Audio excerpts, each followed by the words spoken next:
Debbie Khailani dari kelas AKP 2A. Di sini saya akan menjelaskan topik 6 matkul pendidikan kewarganegaraan, yaitu hakikat instrumentasi dan praksis demokrasi Indonesia berlandaskan Pancasila dan Undang-Undang Dasar Negara Republik Indonesia 1945. Menelusuri konsep dan urgensi demokrasi yang bersumber dari Pancasila. Apa itu demokrasi? Secara etimologis, demokrasi berasal dari bahasa Yunani kuno, yakni demos dan kratein. Dari pengertian tersebut, tampak bahwa kata demokrasi merujuk pada konsep kehidupan negara atau masyarakat, di mana warga negara dewasa turut berpartisipasi dalam pemerintahan melalui waktunya yang dipilih. Pemerintahannya mendorong dan menjamin kemerdekaan berbicara, beragama, berpendapat, berserikat, dan menegakkan, atau rule of law. Menurut Abraham Lincoln, mantan Presiden Amerika Serikat, demokrasi adalah suatu pemerintahan dari rakyat, oleh rakyat, dan untuk rakyat, atau the government from the people, by the people, and for the people, karena people yang menjadi pusatnya, atau karena orang yang menjadi pusatnya. Jadi demos kratein atau demos kratos berarti pemerintah rakyat atau kekuasaan rakyat. 2. Tradisi pemikiran politik demokrasi. Seperti yang dikemukakan oleh Carlos Alberto Torres, 1998, demokrasi dapat dilihat dari 3 tradisi pemikiran politik, yakni Classical Aristotelian Theory atau pemerintahan oleh seluruh warga negara yang memenuhi syarat kewarganegaraan, Medieval Theory, suatu landasan pelaksanaan kekuasaan tertinggi di tangan rakyat, Contemporary Doctrine, konsep republik sebagai bentuk pemerintahan rakyat yang murni. Nah, itu adalah 3 pemikiran politik dari demokrasi yang dikemukakan oleh Carlos Alberto Torres. Selanjutnya, pemikiran tentang demokrasi Indonesia. Menurut Budiarjo, dalam buku Dasar-Dasar Ilmu Politik 2008, demokrasi yang dianut di Indonesia adalah demokrasi yang berdasarkan Pancasila yang masih terus berkembang dan sifat dan ciri-cirinya terdapat berbagai tafsiran dan pandangan. Meskipun demikian, tidak dapat disangkal bahwa nilai-nilai dari pokok dari demokrasi konstitusional telah cukup tersirat dalam UUD NRI 1945.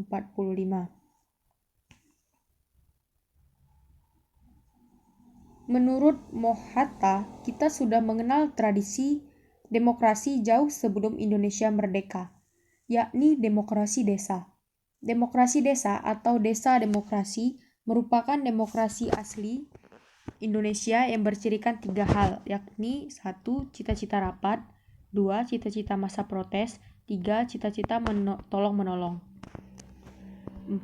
Pentingnya demokrasi sebagai sistem politik kenegaraan modern menginginkan dirinya dicap sebagai negara yang under democracy.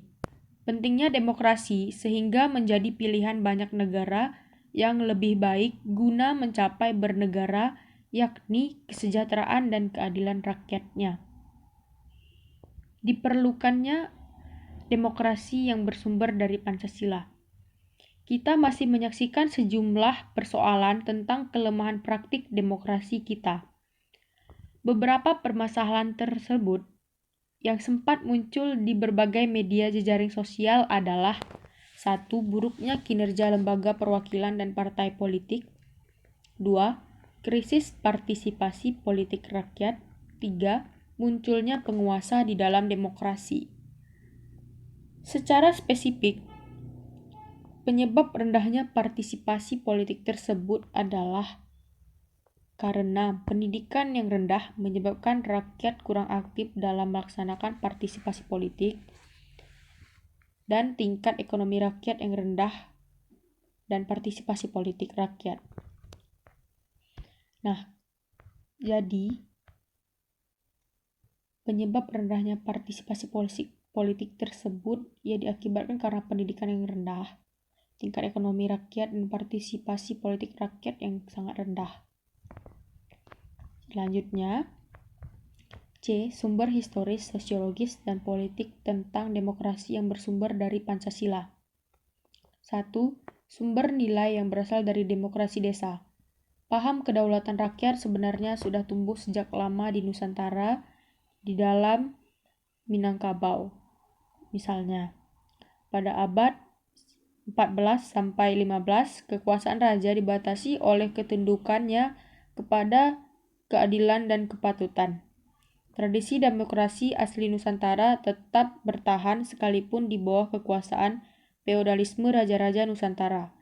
Karena banyak tempat di Nusantara, tanah sebagai faktor produksi yang penting tidaklah dikuasai oleh raja, melainkan dimiliki bersama oleh masyarakat desa.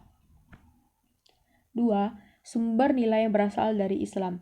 Dalam perkembangan, Hatta juga memandang stimulus Islam sebagai salah satu sumber yang menghidupkan cita-cita demokrasi sosial di kalbu para pemimpin pergerakan kebangsaan. 3. Sumber nilai yang berasal dari Barat. Kehadiran kolonialisme Eropa, khususnya Belanda di Indonesia, membawa dua sisi koin peradaban Barat, sisi represi imperialisme kapitalisme dan sisi humanisme demokratis. Dalam melakukan perlawanan terhadap represi politik ekonomi kolonial itu, mereka juga mendapatkan stimulus dan gagasan-gagasan humanisme demokratis Eropa.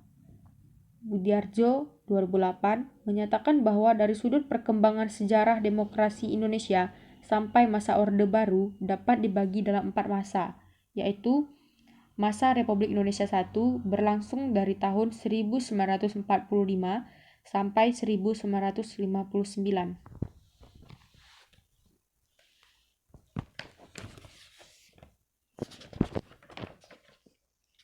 Yang dinamakan masa demokrasi konstitusional yang menonjolkan peranan parlemen dan partai-partai, karena itu dinamakan demokrasi parlementer.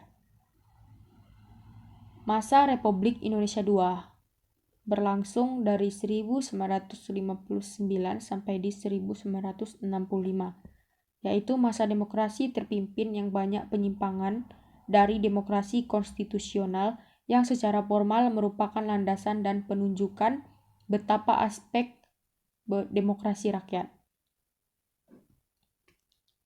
Masa Republik Indonesia III 1965 sampai 1998, yaitu masa demokrasi Pancasila. Demokrasi ini merupakan demokrasi konstitusional yang menonjolkan sistem presidensil.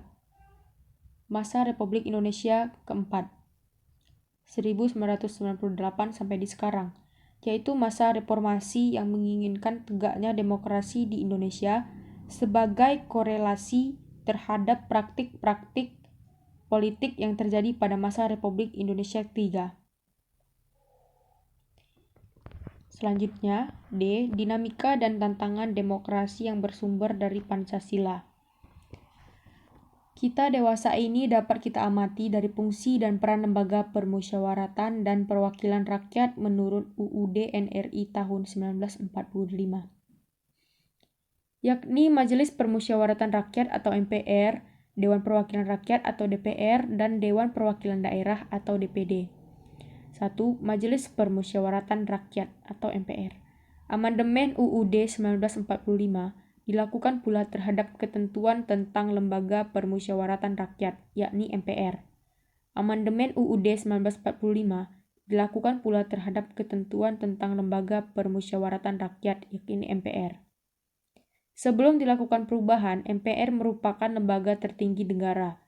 Perubahan dan sistem vertikal hierarkis dengan prinsip supremasi MPR menjadi sistem yang horizontal fundamental dengan prinsip checks and balance atau saling mengawasi dan mengimbangi antar lembaga negara. 2. Dewan Perwakilan Rakyat. Ada 3 fungsi DPR, yaitu 1. Fungsi legislasi, 2. Fungsi anggaran, 3. Fungsi pengawasan. Fungsi legislasi adalah fungsi membentuk undang-undang yang dibahas dengan presiden untuk mendapat persetujuan bersama.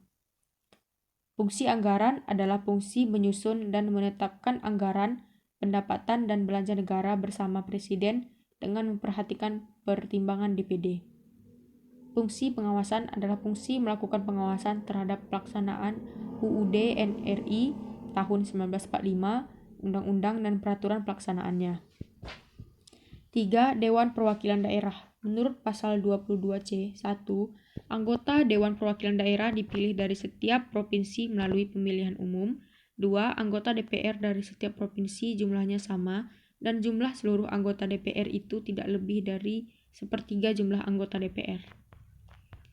Mendeskripsikan esensi dan urgensi demokrasi Pancasila. 1. Kehidupan demokrasi yang kita kembangkan 10 pilar demokrasi Pancasila, yaitu 1. Demokrasi berdasarkan ketuhanan yang Maha Esa. 2. Demokrasi dengan kecerdasan. 3. Demokrasi yang berkedaulatan rakyat. 4.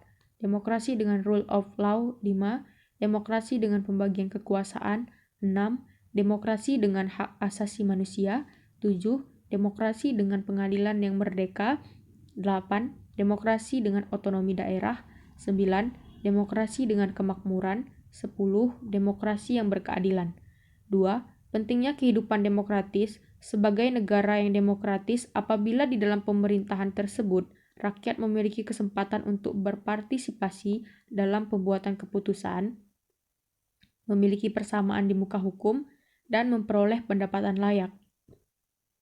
A. Partisipasi dalam pembuatan kepentingan aspirasi dan kemauan rakyat harus dipenuhi dan pemerintahan dijalankan secara adil dan benar. Hukum tidak boleh pandang bulu. B. Persamaan kedudukan di depan hukum. Semua rakyat memiliki kedudukan yang sama di depan hukum. Hukum harus dijalankan secara adil dan tidak boleh pandang bulu. C. Distribusi pendapatan secara adil. Semua warga negara berhak memperoleh pendapatan yang layak. Pemerintahan wajib memberikan bantuan kepada fakir dan miskin yang berpendapatan rendah. 3. Penerapan demokrasi dalam pemilihan pemimpin, politik, dan pejabat negara.